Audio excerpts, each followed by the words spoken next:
It's 1957. Russia launches Sputnik, the first unnatural satellite to successfully reach Earth's orbit. Single launch initiates the space race. The US and the USSR are now competing to prove dominance in space, and as of that October day, America was certainly behind. How could the United States come back to win?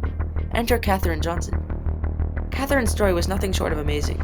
As an African-American woman when even schools were segregated, she managed to graduate from high school at just 13, highest in her classes through college. Johnson became one of the first African-American students to enroll in a graduate program. NASA hired Johnson in 1953. Remember, computers weren't always what they're like today. In the 50s, computers looked like this. They weren't very reliable either.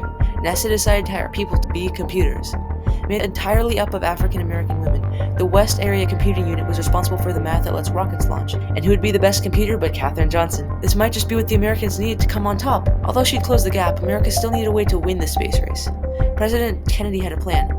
We choose to go to the moon. Reaching the moon wasn't simple. One of the most challenging parts was the ascent stage. Beforehand, someone had to determine how to get the lunar lander to connect with the command and service module in orbit. Someone needed more accurate calculations than ever before. Someone needed to get Katherine Johnson. With a handful of primitive calculating tools, Johnson determined the positions for the ascent stage, hundreds of thousands of miles away. Retiring in 1986, Katherine died at 101 in February 2020. It's safe to say that Katherine Johnson was a star.